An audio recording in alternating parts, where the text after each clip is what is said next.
Friends, मैं हूं आप सबका दोस्त मोहम्मद अली और मैं उम्मीद करता हूं कि आप सब खैरियत से होंगे। जिस तरह कि आप सबको पता है कि हमारे ऑनलाइन लेक्चर्स का सिलसिला जारी है।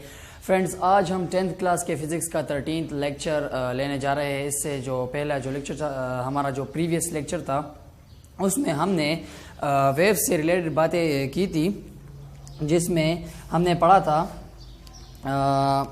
वेव स्पीड को हमने पढ़ा था। वेव स्पीड जो कि कैरेक्टरिस्टिक था, fifth characteristic parameters of waves. आज हम पढ़ने जा रहे हैं properties of waves. Friends, waves की चंद बेसिक प्रॉपर्टीज होती है। For example reflection, refraction, diffraction etcetera बहुत सी है, लेकिन यहाँ पर हम 3 प्रॉपर्टीज को पढ़ेंगे। इन प्रॉपर्टीज को जानने के लिए, पढ़ने के लिए और समझने के लिए हमें एक डिवाइस की ज़रूरत होती है जिसको नाम दिया जाता है रिपल टैंक। उसके बारे में भी हम इस लेक्चर में पढ़ेंगे और फिर जो प्रॉपर्टीज ऑफ वेव्स है उनको हम ब्रीफली इस लेक्चर में पढ़ेंगे। तो बढ़ते हैं अपने लेक्चर की जानिब। प्रॉपर्टीज ऑफ वेव्स, यहाँ पर हमारे पास 3 प्रॉपर्टीज गिवन है: रिफ्लेक्शन, रिफ्रैक्शन, डायफ्रैक्शन।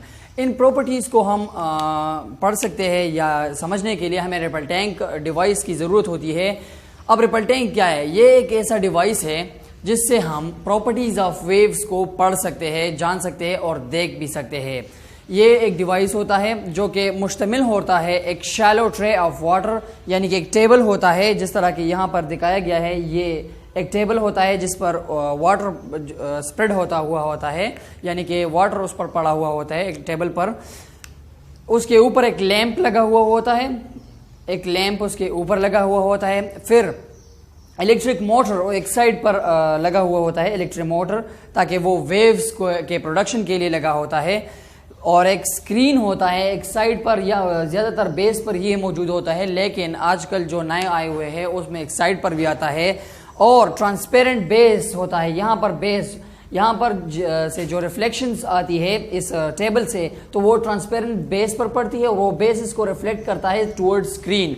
तो हम स्क्रीन पर ये सारी वेव्स जो प्रॉपर्टीज होती है, यानी कि रिफ्लेक्शन, रिफ्रैक्शन या डायफ्रैक्शन, तो फिर उसको हम क्लियरली स्क्रीन पर देख सकते हैं। तो ये था ripple tank.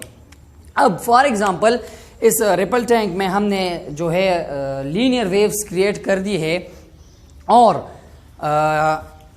For example reflection को स्टडी करने के लिए हम रिपल टैंक को तैयार करते हैं।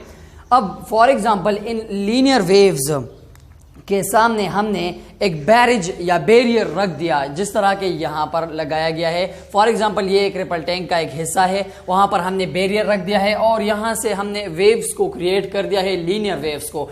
तो जब ये वेव्स इस बैरियर पर पड़ेंगे और वहां से वापस जाते हैं, तो इस वापस जाने के फिनोमेनन को कहते हैं रिफ्लेक्शन, यानी कि the change in the direction of waves due to the barrier और ड्यू टू एनी मीडियम जो यहाँ पर पड़ा होगा, जो भी मीडियम होगा या जो भी चीज़ होगी यहाँ पर पड़ी होगी।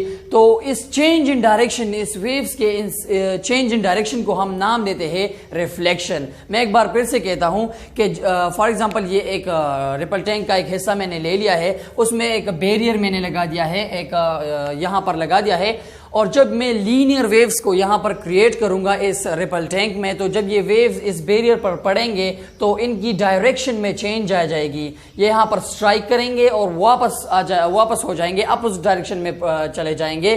तो इस change in the direction of waves को, इस फिनोमेनन को नाम दिया जाता है रिफ्लेक्शन। अब नेक्स्ट जो हमारे पास है रिफ्रैक्शन। अब हम रिफ्रैक्शन को स्टडी करने के लिए हमें क्या जरूरत होती है रिपल टैंक में, हम रिपल टैंक को किस तरह तैयार कर सकते हैं। तो फॉर एग्जांपल रिपल टैंक में रिफ्लेक्शन के लिए मैं आप सबको बता दूं कि हमें 2 मीडियम्स की जरूरत होती है, यानी कि रिफ्लेक्शन के फिनोमेना जो अकरेंस होती है, जो होती है वो 2 मीडियम्स के दरमियान होती है। चाहे वो ये हो भी सकता है, पानी में भी हो सकता है, क्योंकि पानी में डीप और शैलो वाटर जो होता है, यानी कि एक जगह का डेप्थ बहुत ज्यादा है और एक जगह का डेप्थ कम है, तो वहां पर भी हम रिफ्लेक्शन के फिनोमेना को देख सकते हैं। अच्छा जी, अब रिपल टैंक में इस रिफ्रैक्शन के फिनोमेना को पढ़ने के लिए हमें एक प्लास्टिक शीट की जरूरत होगी, जो कि हम रिपल टैंक, फॉर एग्जांपल ये मैंने एक हिस्सा ले लिया है और इसके आधे हिस्से पर मैंने वो प्लास्टिक शीट रख दी है।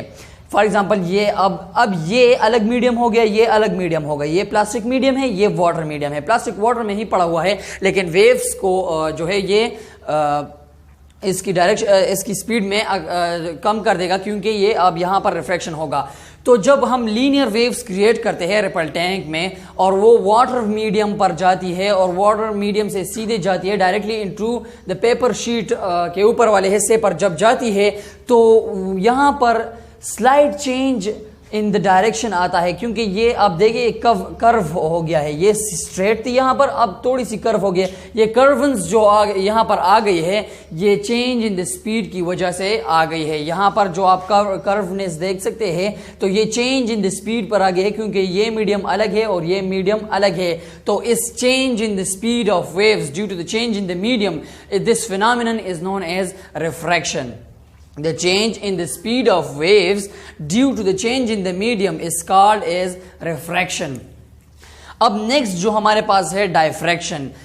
डायफ्रैक्शन का फिनोमेनन क्या है? इसको पढ़ने के लिए रिपल टैंक में हमें एक ऑब्स्टिकल की ज़रूरत होगी, यानी कि दो बैरियर्स की हमें ज़रूरत होगी। फॉर एग्जांपल ये हमारे पास यही रिपल टैंक है, इसमें हम लीनियर वेव्स को क्रिएट करेंगे। अगर मैंने इसका रिपल टैंक का ये हिस्सा ले लिया है, फॉर एग्जांपल ये रिपल टैंक का एक हिस्सा मैंने ले लिया है यहाँ पर, और ये दो जो मेरे पास बैरियर्स है, फॉर एग्जांपल एक ये है और एक ये है, अब इनके दरमियान मैंने एक ऑब्स्टिकल छोड़ दिया है, यानी कि स्मॉल ओपनिंग मैंने छोड़ दी है इनके दरमियान, यहाँ पर मैंने स्मॉल ओपनिंग छोड़ दी है, और यहाँ से लीनियर वेव्स इन ऑब्स्टिकल से गुजरेंगी जब, तो ये यहाँ से फैल जाएगी। जब ये इस ओपनिंग से गुजर जाएंगी तो ये यहाँ से फैल जाएंगी। तो इस फैलने के यानी कि या बेंड हो जाएंगी या फैल जाएंगी, इस तरह के कुछ इस तरह। यहाँ पर ये स्ट्रेट जा रही है और यहाँ से बेंड हो गई है, तो इस बेंडिंग के फिनोमेनन को कहते हैं डायफ्रैक्शन, यानी कि the bending of waves around the corner of an obstacle is called as diffraction. Friends, diffraction को एक बार आप फिर से देखिए। जब हम फॉर एग्जांपल एक ऑब्स्टिकल बना लेते हैं, एक स्मॉल ओपनिंग बना लेते हैं with the help of two barriers, हम रिपल टैंक में हमने दो बैरियर्स इस तरह को रख दिए हैं। अब ये स्मॉल ओपनिंग यहाँ पर बच जाती है। जब लीनियर वेव्स यहाँ से जाती है तो यहाँ पर से जब गुजरती है तो यहाँ से वो बेंडिंग इख्तियार कर लेती है। जो वेव्स यहाँ से गुजरती है तो वो यहाँ से बेंड हो जाती है। तो इस बेंडिंग को जो फिनोमेनन है यहाँ पर जो हो रहा है, बेंडिंग का जो फिनोमेना है, उसे नाम देते हैं डायफ्रैक्शन। ये थी वेव्स की चंद 3 प्रॉपर्टीज जो हमने आज पढ़ी। इन प्रॉपर्टीज को हम इंशाल्लाह मजीद 3rd चैप्टर में अच्छी तरह पढ़ेंगे। वहाँ पर ये होंगी इंशाल्लाह 3rd चैप्टर में, जो कि ज्योमेट्रिकल ऑप्टिक्स में हम रिफ्रैक्शन को नहीं लेकिन रिफ्रैक्शन और रिफ्लेक्शन को हम ब्रीफली पढ़ेंगे। अगर आपको किसी भी टाइप का कोई क्वेश्चन इस लेक्चर में आ रहा हो तो आप हमसे कमेंट बॉक्स में ज़रूर पूछ सकते हैं, और अगर आपने हमारा चैनल अभी तक सब्सक्राइब नहीं किया है तो ज़रूर सब्सक्राइब करें। और इंशाल्लाह हमारा जो नेक्स्ट जो लेक्चर होगा वो 2nd चैप्टर पर बेस होगा, जो कि साउंड। तो तब तक के लिए फ़ी अमानिल्लाह।